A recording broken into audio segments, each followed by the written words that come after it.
Dios les bendiga, mis hermanos y hermanas. Qué bueno que están con nosotros en esta hora de su discipulado en línea en los días martes. Sean bienvenidos. Damos gracias a Dios por el privilegio que nos da de enseñar su palabra, siempre bajo autoridad. Hemos estado estudiando las parábolas del reino y en esta hora nos toca ver la parábola de la red. Leemos en Mateo capítulo 13 del versículo 47 al 50. Dice así: Asimismo, el reino de los cielos es semejante a una red que echada en el mar recoge de toda clase de peces, y una vez llena la sacan a la orilla, y sentados recogen lo bueno en cestas y lo malo echan fuera. Así será el fin del siglo.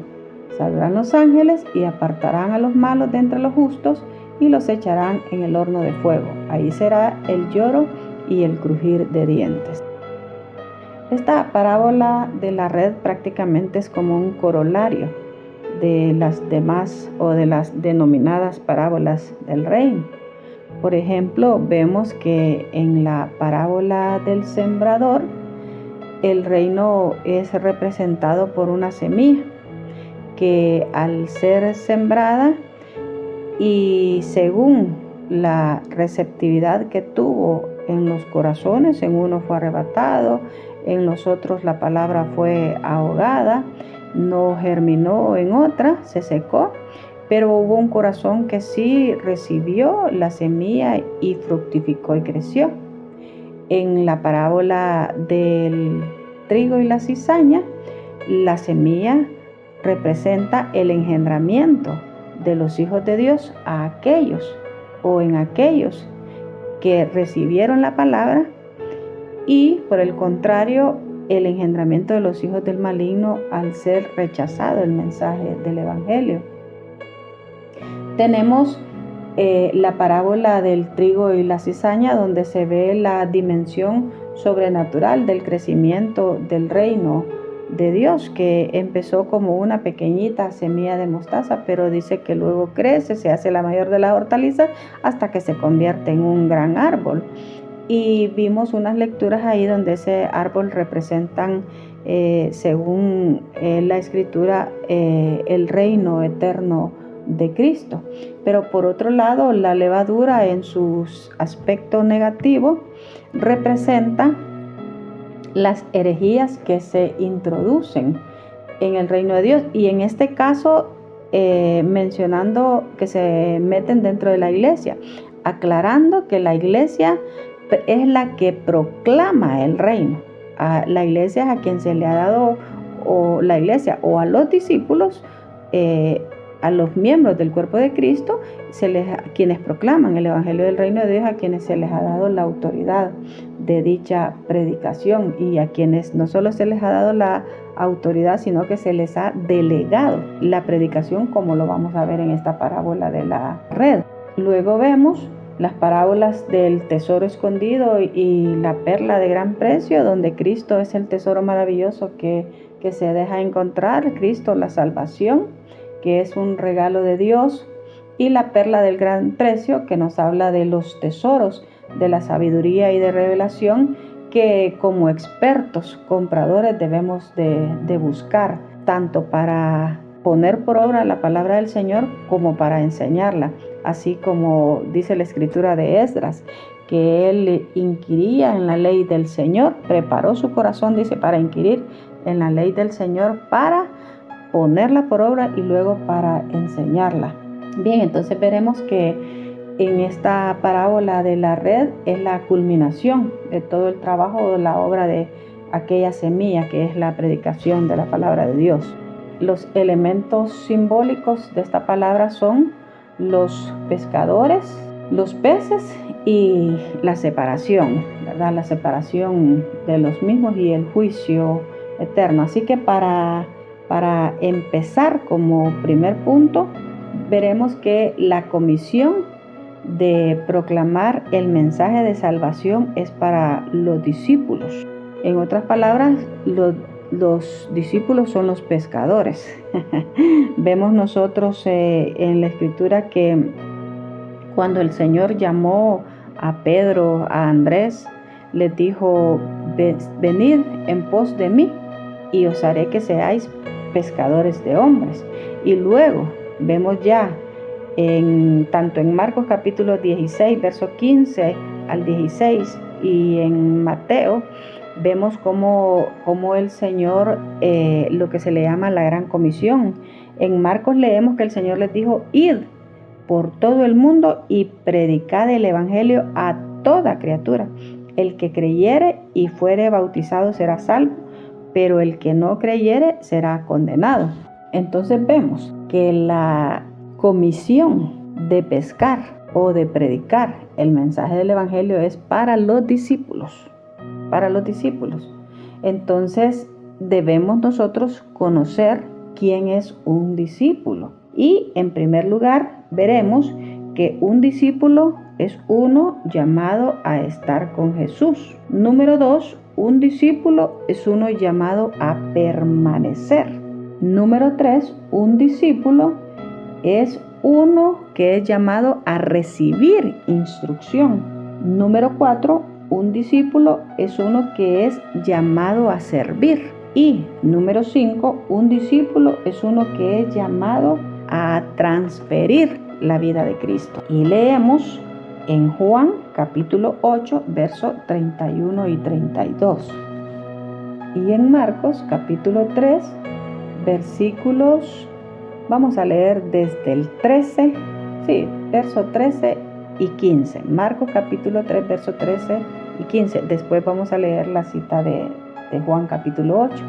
Dice en Marcos: después subió al monte y llamó así a los que él quiso, y vinieron a él. Y estableció a 12, para que estuvieran con él y para enviarlos a predicar. Entonces dijimos, como en primer lugar, un discípulo es uno llamado a estar con Jesús, a ser de Jesús. Por eso el apóstol Pablo dice a los corintios: llamados a ser de Jesucristo, a estar con Cristo. Esto es maravilloso. Y leemos, repito ahí, estableció eso para que estuvieran con él y después enviarlos a predicar. Bien, ahora leemos en Juan capítulo 8, versos 31 y 32. Dijo entonces Jesús a los judíos, que habían creído en él, a los que le seguían, porque eran multitudes los que le seguían, pero no todos los que le seguían eran discípulos. Entonces dijo Jesús a los judíos que habían creído en él: si vosotros permanecéis en mi palabra, seréis verdaderamente mis discípulos y conoceréis la verdad, y la verdad os hará libres. Entonces, un discípulo es uno llamado a estar con Jesús, a conocerlo, a tener intimidad con él. Y un discípulo, número 2, es uno llamado a permanecer. Y esta palabra permanecer dice que es quedarse. El diccionario Strong dice que es quedarse en un estado o en una relación. Es morar, persistir, retener. Es quedarse a vivir.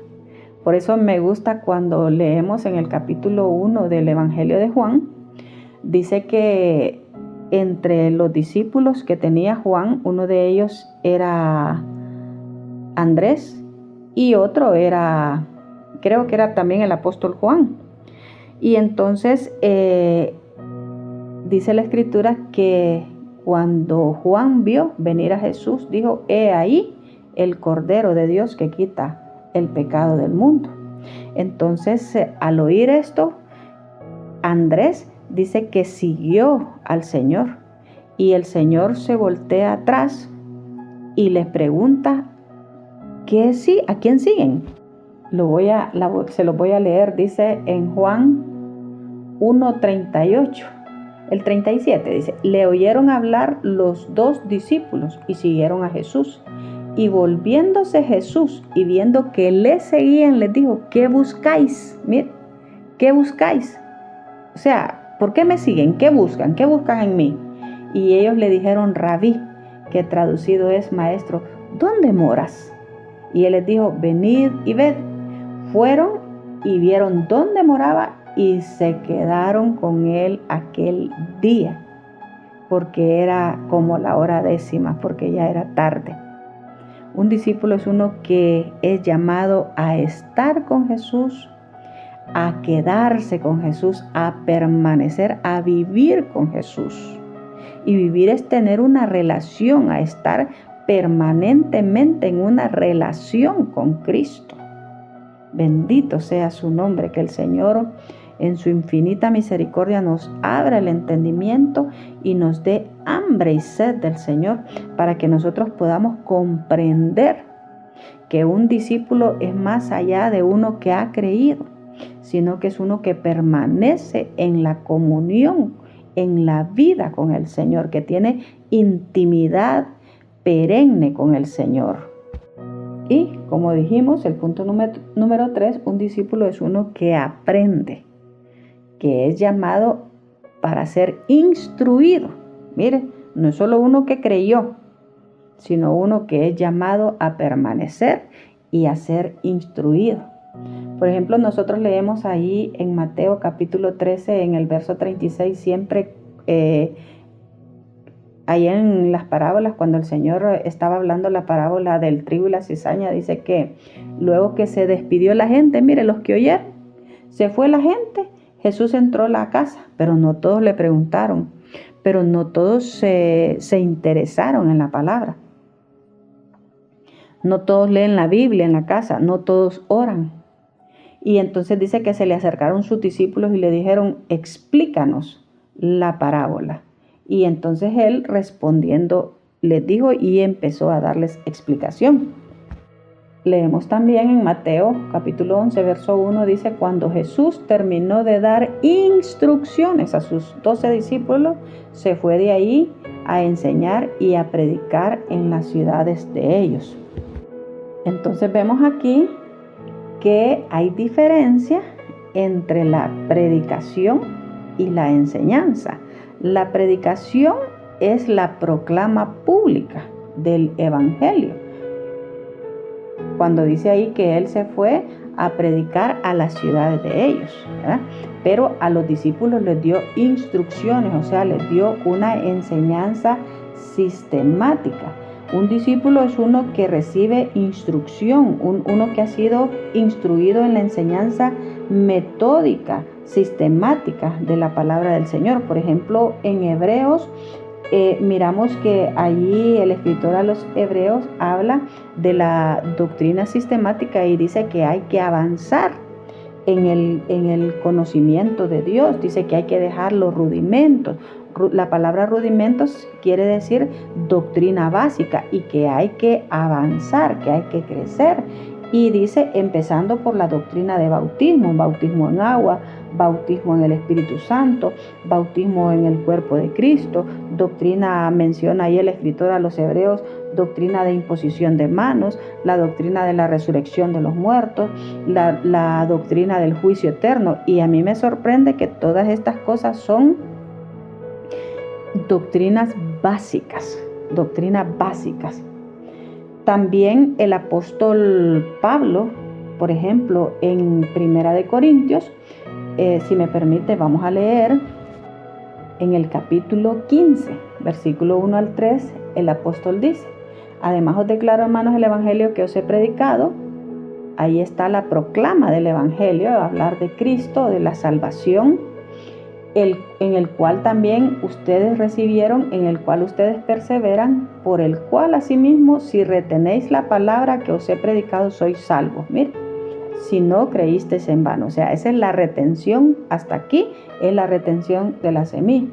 Y aquí dice, mire la enseñanza, porque primeramente os he enseñado lo que asimismo recibí. Y entonces empieza a dar prácticamente igual, ahí hace un resumen, que Cristo resucitó conforme a las Escrituras, que Cristo murió, que Cristo fue sepultado, que Cristo resucitó, que Cristo apareció, y empieza también, prosigue hablando con la resurrección de los muertos.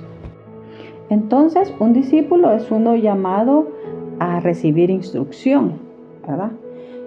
Recibió el mensaje de salvación, pero luego avanzó en el conocimiento del Señor. La predicación, repito, es el anuncio público del mensaje de salvación, del Evangelio del Reino, y la enseñanza es la instrucción metódica, sistemática de la doctrina. Vemos otro ejemplo con Felipe, cuando se encontró con el etíope. El etíope le hizo una pregunta y esto es más, Felipe se le acercó y le dice, ¿entiendes lo que lees? Y dice que leía ahí respecto a Isaías. Y entonces dice la escritura que Felipe, comenzando desde esta escritura, dice, le empezó a hablar del Evangelio de Jesús. Y no solo eso, sino que dice que luego que terminó la enseñanza, mire qué efectiva la enseñanza de Felipe, que terminó aquel hombre bautizándose y dice que siguió su camino gozoso. Tenemos otro ejemplo en Hechos capítulo 1 verso 3 respecto a la enseñanza sistemática de la palabra del Señor. Dice la escritura que luego que el Señor resucitó, se le apareció y estuvo durante 40 días y 40 noches dándole instrucción a los discípulos, y dice que estuvo hablándoles acerca del reino. Y el diccionario hebreo traduce esa palabra cuando dice estuvo hablándoles. Estuvo hablando significa colocar delante, es relatar un discurso sistemático o fijo, es explicar, repetir, responder. Y eso de responder me recuerda a mí que en la parábola de la perla de gran precio hablamos de Jesús como comerciante.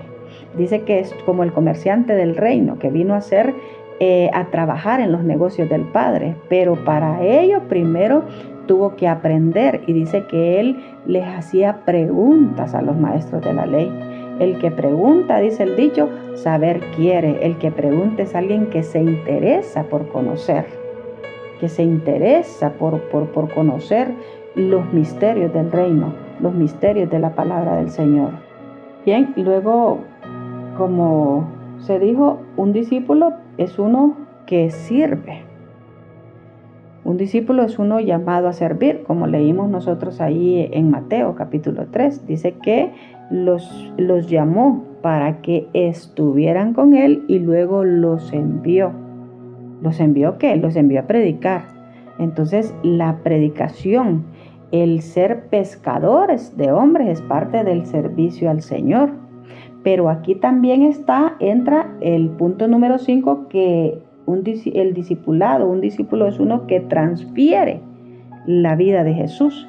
Y para ello leemos nosotros en Juan capítulo 13, en el verso 15. Mire qué maravillosa esa lectura. Dice, porque ejemplo os he dado, para que como yo os he hecho, vosotros también hagáis. Entonces, parte del servicio al Señor es esa transferencia de vida que vamos a ir nosotros a reproducir en otros aquello que se nos fue dado. En nosotros se debe primero reproducir la vida de Cristo para que luego nosotros trabajemos en otros discípulos. La transferencia de vida. Para que nosotros, cuando digo transferencia de vida, es que nosotros, aquello que hemos aprendido del Señor, aquello en lo que nosotros hemos sido transformados y enseñados por el Señor, entonces nosotros se lo transfiramos a otros.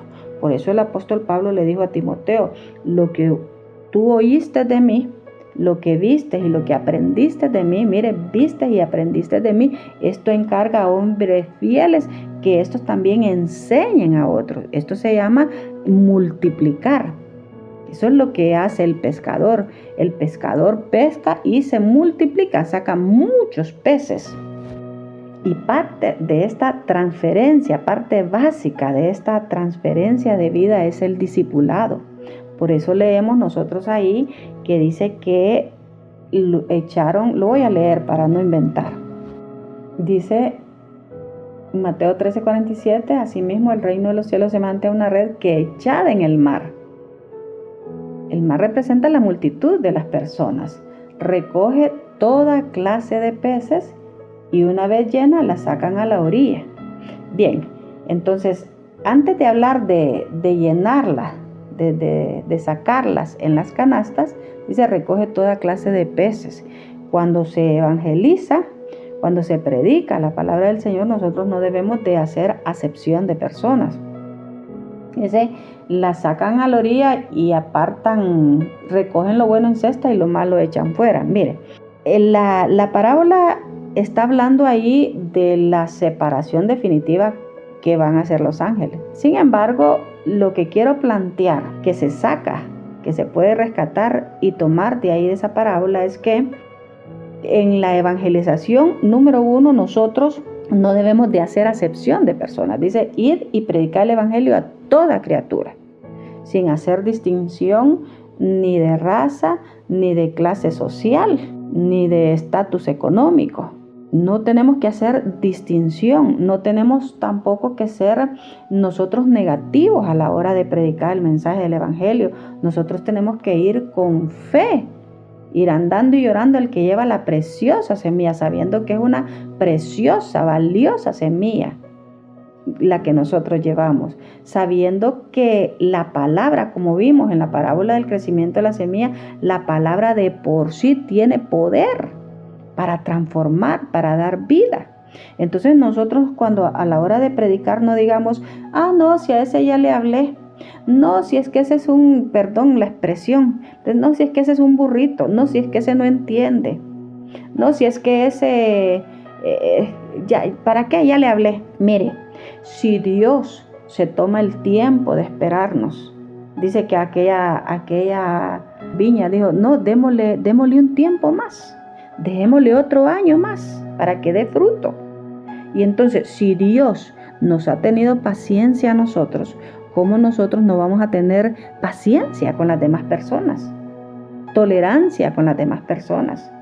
Y en el caso de la predicación del evangelio, repito, sin acepción de personas y hacerlo en fe. ¿Por qué?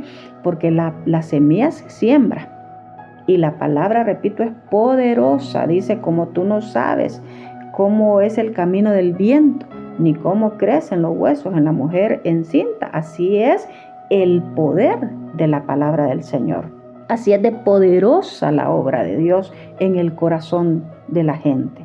Por eso dice en la parábola del crecimiento de la semilla, es maravilloso que dice que el hombre duerme y se levanta de noche y de día y la semilla brota y crece sin que el sembrador sepa cómo. ¿Por qué? Porque de suyo lleva fruto la tierra, o sea, la palabra es la que tiene vida. Usted siembre, como se habló en ese tema del crecimiento de la semilla, dice, por la mañana siembra tu semilla y en la noche no dejes de reposar tu mano. No dejes reposar tu mano. Por el amor de Dios, no seamos negativos a la hora de predicar el mensaje del evangelio. No menospreciemos a nadie. Imagínese al Señor si hubiese menospreciado a la mujer samaritana. Imagínese el Señor si hubiera menospreciado a aquella adúltera. Imagínese el Señor si hubiera menospreciado a Mateo, que se convirtió en un apóstol y que lo tenían por un ladrón publicano. Lo tenían a la par de las prostitutas. Imagínese el Señor si hubiera menospreciado a aquel, creo que se llamaba Judas Tadeo o el celote. Que uno de ellos era, creo que era el que era guerrillero. O sea, el Señor no menospreció a nadie. Por el contrario, los fariseos eran los que eran menospreciadores, los que hacían distinción de personas. Entonces dice, id por todo el mundo y predicad el evangelio a toda criatura, sin hacer distinción de personas. Entonces, ahí a la hora de la predicación, repito, no hagamos distinción de personas. Y una vez llena, dice, la sacan a la orilla y sentados recogen lo bueno en cestas. Y entonces aquí quiero hablar del discipulado, de la importancia del discipulado, de la importancia de ser instruido. Bueno, ya hablé de la importancia de ser instruido. Ahora entonces en este caso sería de la importancia de instruir nosotros. Nosotros que hemos sido instruidos debemos de instruir a otros. Así como miramos como los ejemplos que ya dijimos. El ejemplo típico de Felipe, que se tomó el tiempo de enseñar. En el capítulo 8 vemos nosotros que los que fueron esparcidos, dice, iban por todos lados predicando el evangelio. Y Felipe dice que llegó a Samaria a predicar el evangelio. Pero ¿qué pasó? Luego mandó a llamar, dice, a Juan y a Pedro para que estos vinieran a consolidar la obra. Entonces, cuando le hablamos del evangelio a una persona, debemos de proseguir en un discipulado.